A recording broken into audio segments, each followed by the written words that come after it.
we're talking about parenting tips for raising kids with ADHD and neurodivergent. Because there's a lot of myths and there's a right way and a wrong way to do it. And I am always sharing all the ways I've helped thousands of kids and families so your life can be better. And of course, the life of your child and family.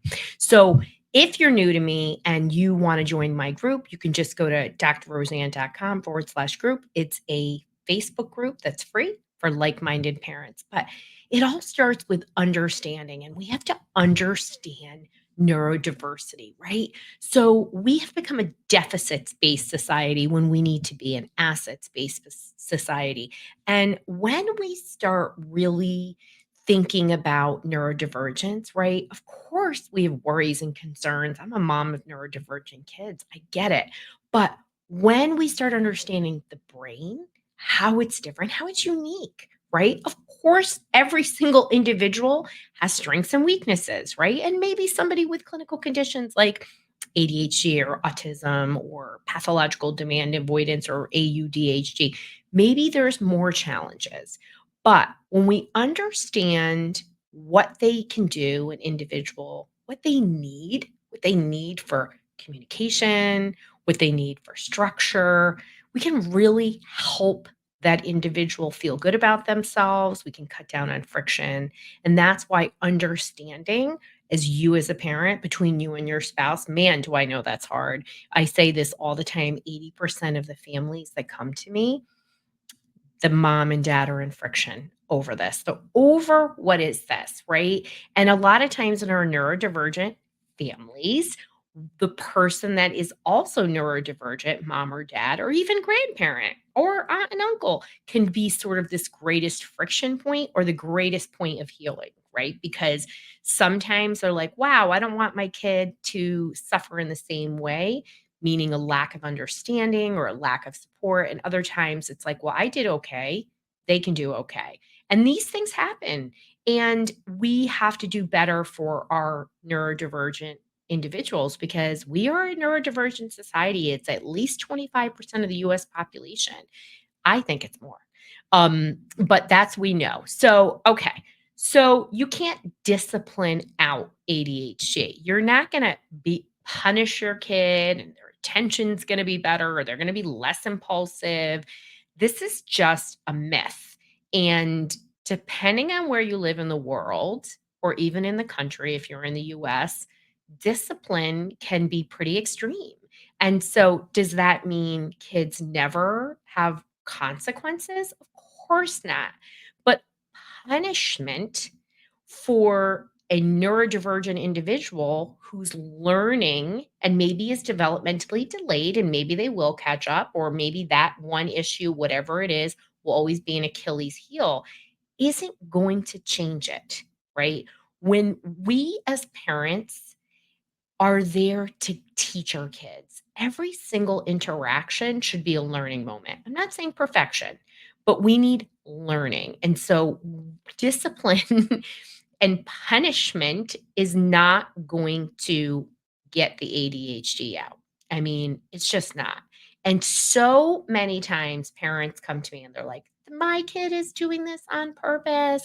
They can focus on their video games, they can focus on their Legos. Well, the neurodivergent brain, one of the gifts and one of the curse is the hyper focus. So when it's getting stimulated, you are going to be able to pay attention. And that can be really confusing to parents. I hope that's an aha moment for you. So, one of the best ways to support that is to hone in on interests, leveraging passions, right? So, I think about all the successful ADHD kids. If you haven't listened to the episode with Alex, please go back and listen to it. We're going to put it in the notes so you can watch that episode. He's a case of somebody that was one of, to this day, one of the most impacted kids I'd ever seen, right? He was diagnosed with ADHD. He basically was like autistic. We didn't know what he was. He was extreme and he was so impulsive. He was literally not in control of his body.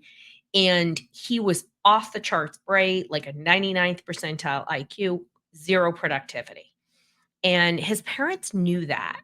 And, he kept getting kicked out of all these private schools. He landed in a public school and they wind up going to neurofeedback and regulating him. This is how I became a provider. He didn't come to me. He was my story of an aha moment. And I saw what happened to him.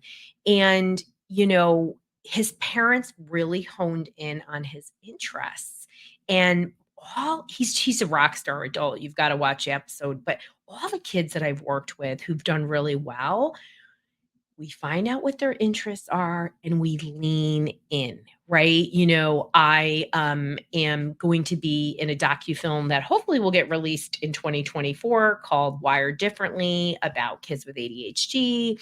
And not only me, but many of the families I work with are featured in this film. This is going to be a huge film on major places. And Scott Steindorf is a neurodivergent and a major Hollywood producer, and he did these beautiful, impactful films. This film, as well as Understanding Autism, and we were recently on NBC News talking about neurodivergence and the autistic brain. And Scott's like, everybody in Hollywood, all the successful people, they're just hyper focused. They're neurodivergence, and that's part of their gifts. And, wouldn't it be great if we could really help individuals, really hone in on those interests, right? And how does that happen, right? It really happens because we're allowing kids to think outside the box. We're encouraging neurodivergent thinking. And when we try to put kids in a box, and I understand school is school, and every school is different. And in public schools, we have larger classrooms and we have to teach just sort of the middle, which is why I felt so stifled. I went to public school and I was bored out of my mind, and I would just read books all day and turn in my homework, and the teachers would just sort of leave me alone. And then I went to college and just blossomed. Got 2 master's degree and a doctorate in 4 years. I mean, I just was like, this is what I love. And I'm definitely a neurodivergent. I have a math disability, pretty extreme math disability. And I really, when I'm passionate about things, I'm all in. It's what, doing this podcast 2 or 3 times a week. But we want to encourage that out of the box thinking.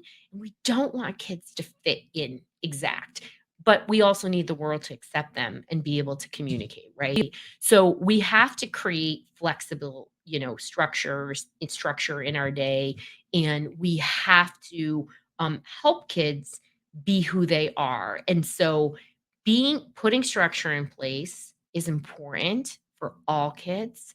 And some neurodivergent kids really crave it. It's one of my most favorite things for parents to do is to have clear expectations, clear rules, clear levels of support, but understanding that neurodivergent brain, right? And there's a real craving, as I share in my own story, to dig deep into topics. And you can do that by supporting that, right? And of course, you got to have your own standard stuff at home. It doesn't mean they're not going to empty the dishwasher and do all of those other things, but the structure and routine is critical. And that may need to go on for a long time. Now, using visual language and future thinking language is one of the most impactful things you can do with a neurodivergent and also as a parent for your own mental sanity, right? So future thinking means you're talking in results. So many people with neurodivergence don't see the end result. They lack executive functioning. What does that mean, Dr. Rowe? What it means is that you're saying, wow, what does a dishwasher look like when it's empty? Oh, you know, all the dishes are away. Now, I know that sounds so silly, but for somebody who doesn't have executive functioning, they don't see results. So when we talk like, wow, oh, how do you see yourself doing on this test? I don't know. Okay. Well, do you see that all the questions are done properly? Okay. No, I don't know. What does that mean? Well, let's talk about that. So it really helps to paint a picture. So when we are using visual language, ideally gesturing, right? So acting out things, okay, well, the dishwasher, this goes here. Let's do it together, right? Instead of saying, why don't you understand this? You should know this. You see me do this every day. Well, guess what? That's not how the neurodivergent brain thinks. Aha moment. So let's break it down. Let's make it visual. Let's use future thinking language. The greatest part about future thinking language and talking in results and helping to paint that picture graphically, as I said, gesturing, moving it out, is that you do have to do it quite a bit. But once it starts to happen, they start talking like this. And it really moves into all areas of their lives. And for those of us that have great executive functioning, me, um, you know, of course we think like this. So when you think about somebody not having these skills, right, it might be hard for you to say, well, of course they do this. No. So most neurodivergents really need this in their support, right? So they get so hyper focused on that one thing, they might not see, right, what's right in front of them. I talk about like looking for your glasses when they're on your head, right? So help to break it down, and, when it comes to raising a child with ADHD or neurodivergence, understanding is not allowing kids to do whatever they want. It's really helping to understand who they are so they understand and love themselves.